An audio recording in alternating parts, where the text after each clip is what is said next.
This is the Wheel of Time Spoilers podcast. Episode 4. Episode 4. We It just happened! watched that, and that is, as you can see, we both pick our backgrounds independently, so there's a certain event at the end of that one that we both kind of focused on. Ooh, like a blazing sun! Yeah. God. I as I was watching it, I was like, I need to rewatch this right now! My warder was not into it. But Same. I wanted to watch it right away again, and never was like, maybe not right now. I was like, okay, fine. yeah. I can't wait. Okay, so we start with, what about the blazing sun? The big question that I've heard people say is, why did Logain react to that? Couple of thoughts. Taviran flex, because he can see Taviran. The fact that men can feel women channeling, the goosebumps. The sheer magnitude of what she was doing. Those are my 3 thoughts. I think there also may be a possibility of some bleed over. Like, if you're using that much power, like, just like when you're in physics, whenever you are doing something like sending electricity through a wire, there tends to release some heat and light if there's enough of it. Yes, that's what I'm saying. The magnitude of the event. Yeah. There's something about how huge it was that makes it possible for him to either see physical effects or feel it in the power or see it at the edge of consciousness. Something. About that. Because it's huge. Yeah. Her braids are lifting up. That is a real manifest effect. That's not something that only channelers can see. Right. Everyone can see her hair lifting. And that, combined with everybody spontaneously healing, combined with who knows what else, we weren't really seeing it from his POV. Right, but he might know, like, I can heal one person if I focus, and she just healed a room full of people. Mm-hmm. She is like a blazing sun compared to my delusions of grandeur. That could be enough. Yeah. Right there. Anyway, we should definitely get into that in more detail. I just wanted to ask, first thoughts on that one. But this is definitely our overview, which is obviously mind-blowing on a lot of levels. I want to say, amazing episode. I'm amazed how much lore they fit into that episode, how much lore was confirmed, right? Like, how much is like, yes, we are doing it like it is in the books. We're doing Saidin and Saidar. We're doing Warders and Aes Sedai. We're doing all of this other stuff that is from the books. My thought at the end of the episode that I told Brandon was, it is amazing to me how much of what I'm seeing in the episodes is not something that Rafe and company came up with. Mm-hmm. Despite the fact that it is a completely new story, almost every line and every character interaction I can recognize from being in the books, often from 8 books farther down the line. Yes. But there's very little original content from Rafe and Company. Most of what they are doing is rehashing the world, rehashing the conversations. Yeah. It's a remix. And I can recognize 90% of it. I'm like, oh yeah, that's from book 6, chapter 7. That's from book 12. Like, I see all of it. I see, oh, that's a conversation that we didn't see on screen, but I saw the effects of happening. Like, it's incredible how much it's giving us the feel of reading the books for the first time. It's the same world. It's just a different story. And it is completely restructured to fit into the narrative of TV, And in a lot of ways, yes, the encounter between our party, Lan and Nynaeve and Moraine, and the other party didn't happen in the books, but it could have. At all. They were, but it could have. They were traveling in the same areas. Like, that wasn't made up. In about the same time period. That wasn't made up. And it gives them a lot more motivation and a lot more interest to them traveling, other than, what the hell are those 3 doing? I literally had to go back and be like, what did the 3 of them do? It's like this long time period where we assume Lan and Nynaeve really flirted and got it on, and that's where the relationship blooms. When people say the relationship sucks, they never spend any time together, there were like 2 months there where it was just Lan, off screen. Yeah, just completely off screen. And so, giving them something to do is really been a pleasure, and I think a really good way to rewrite the story. Yeah, I'm loving it. I'm loving how easy it is for me to spot the parts that are complete inventions because they're so rare. And the rest of it is just total remix. I love a remix.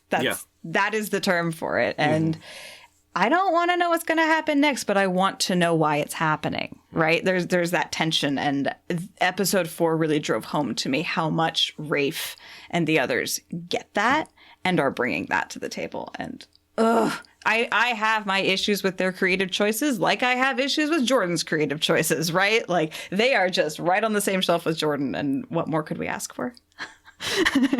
RJ came back and had another chance. Different RJ, but telling the story. No, and what about Matt's "I See You" and the whole like fake out in terms of Matt killing the family, and then everything about that.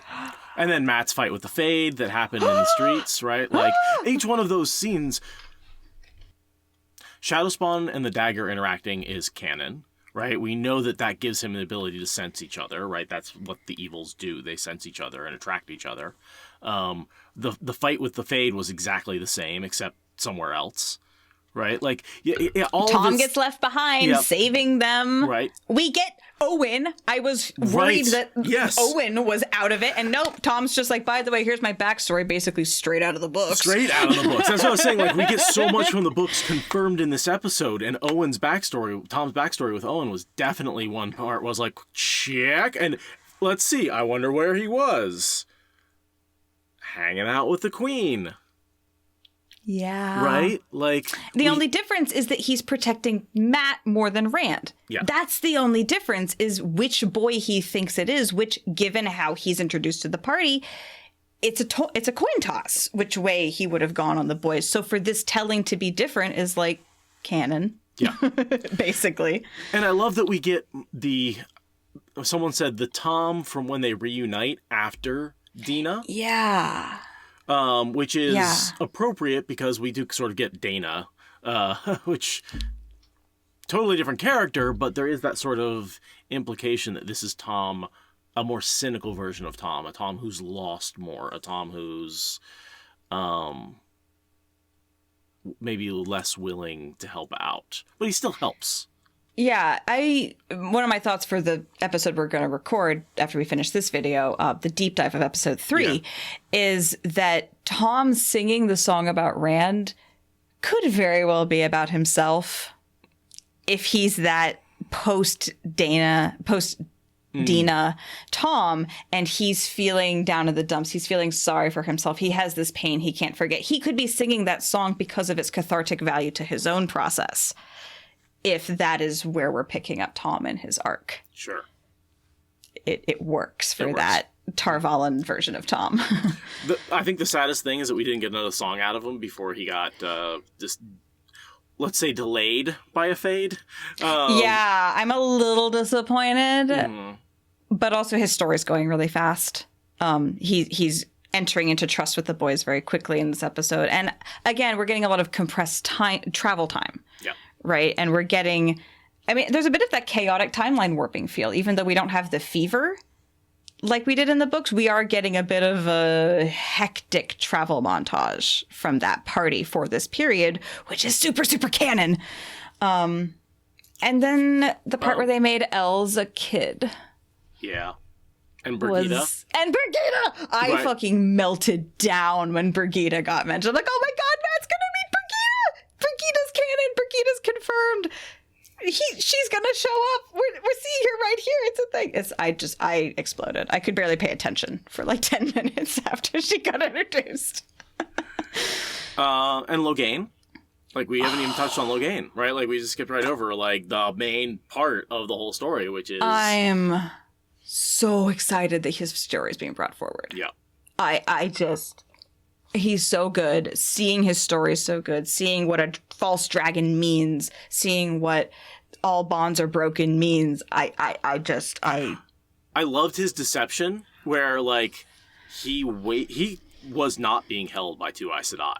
He was pushing just hard enough to wear them out.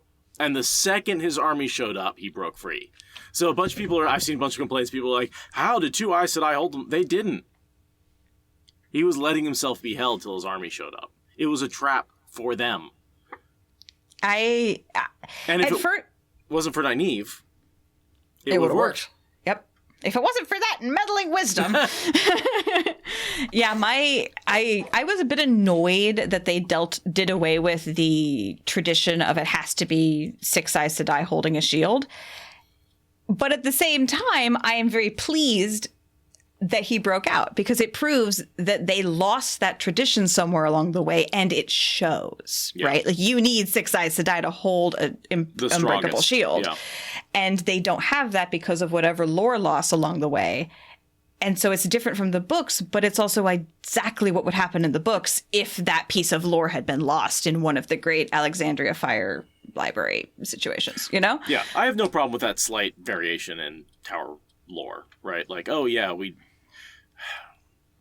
they just had never dealt with anyone. Yeah, and they just never dealt with anyone that powerful before. That the two probably worked on every other man they've ever encountered just fine. And I love that amps up the angst around Logain. He's not just another false dragon. He's like a record-setting, should we question our assumptions level false dragon. I love that he turned the King of Guild on too. I love seeing his charisma and this is what Rand should do, right? Like, this is what Rand is so goddamn bad at, because he's a stubborn woolhead, is turning people to his side through diplomacy. Diplomacy at knife point. But what did you think about the stilling and the dark angel wings coming out of him? Oh my god, that's one of those things where I'm like, I can't even tell you how I feel until I watch it again. I was so just overwhelmed by seeing it that, like, I forgot to have rational thought. No, that's fair. But I loved the demon voice people. According to the subtitles, they actually have names. They are his past lives. And that is...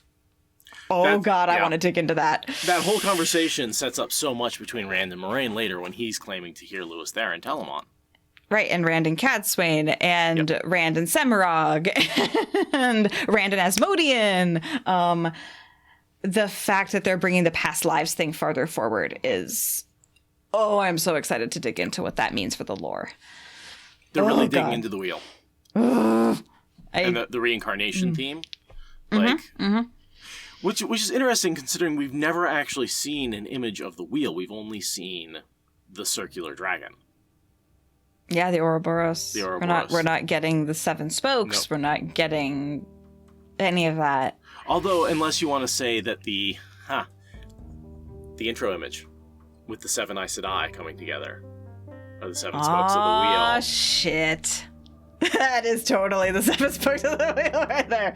That is it. So the Aes Sedai are literally the wheel. Yeah. No conceit here. Well, and that's... all. Yeah, no. They're the loom through which the rest of the threads are woven. Yep, and the White Tower is the spindle. Oh, man. No, okay. So, I mean...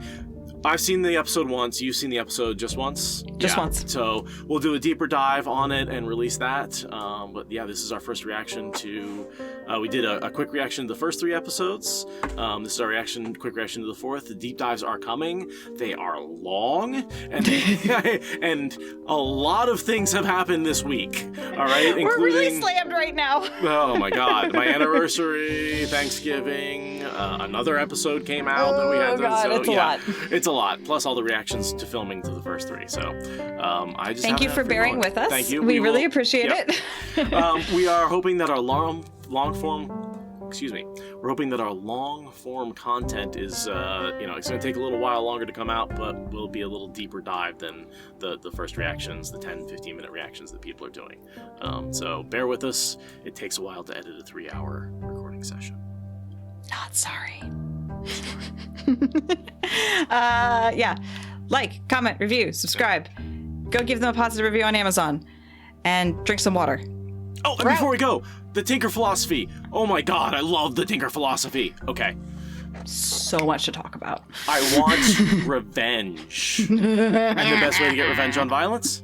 To be a pacifist. It's just like...